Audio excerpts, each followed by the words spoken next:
to StarrSoap's channel. How are you today? I'm doing good.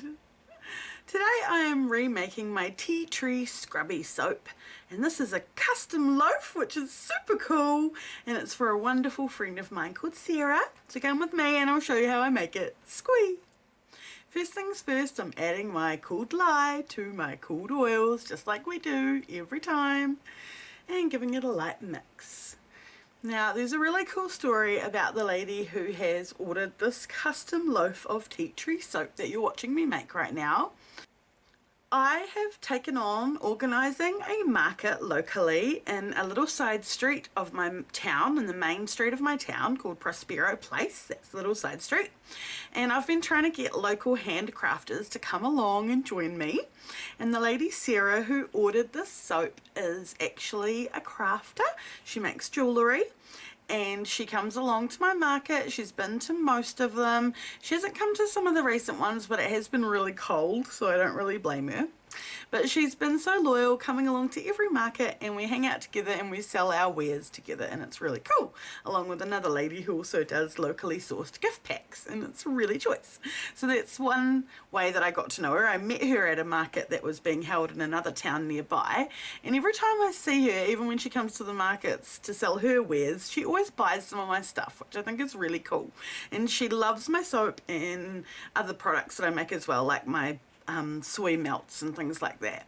So she was the one that first of all tried this soap and then really fell in love with it, and then asked me to remake it so she could buy a couple of bars, and then this time has asked me to remake it so she can have the whole loaf. So that is a really amazing feeling. There is nothing more rewarding than having a repeat customer, especially when you've been trying for quite a few years to get yourself off the ground as a small business. So I just want to give a massive shout out to her. She's here on YouTube and her name is Princess Roar, and I'll leave a link below to her channel if you want to go check her out. She does massive shoe collections and all sorts of stuff like that.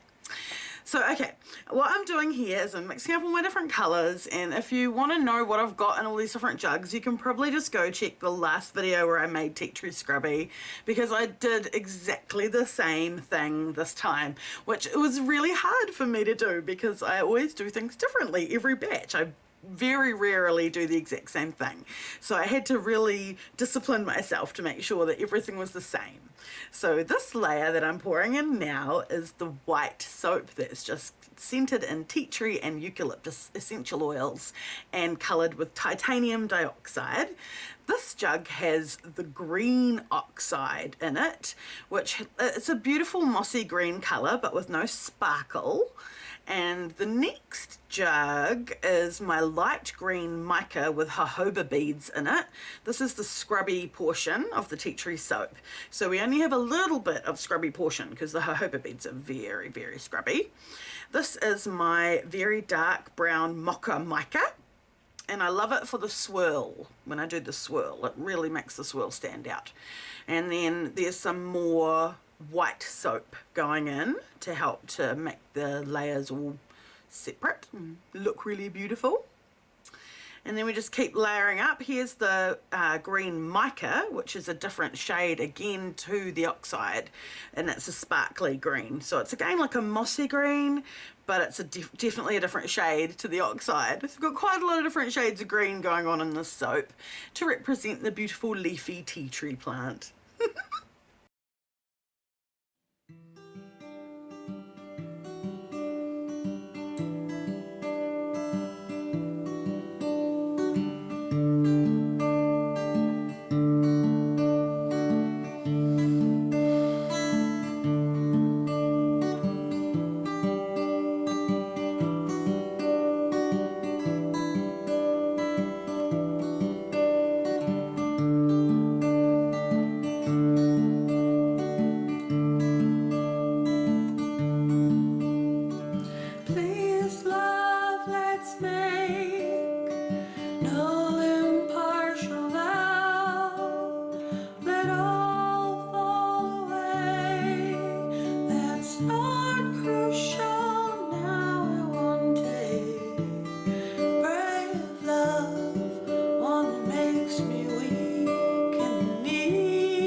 So it sits overnight and it's ready to be cut the next day. And I'm just showing you how I unmold it.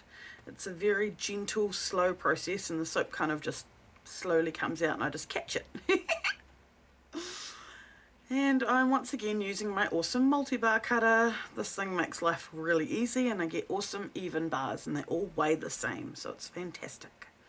I've been lining it up recently so that I get one large end slice and the other bar on the other end basically hardly gets touched by the wire. So here's my end slice and that swirl came out so good. I love it. There's something just absolutely magical about cutting a soap and seeing the swirl. I love how you can see all the different shades of green as well as the white and the brown in there. And these ones look like faces almost. Look at the eyes. It's quite amazing. Really excited about how these swirls came out. So I've purposely left the view upside down because the swirls look so different from this angle than they do from the other. And you'll see in the photographs at the end of the video just what I mean. But these swirls are just fabulous. All the different colours. Love, love, love. The only thing I might have done next time would be more of the lightest green. That's really the only thing I'll do differently.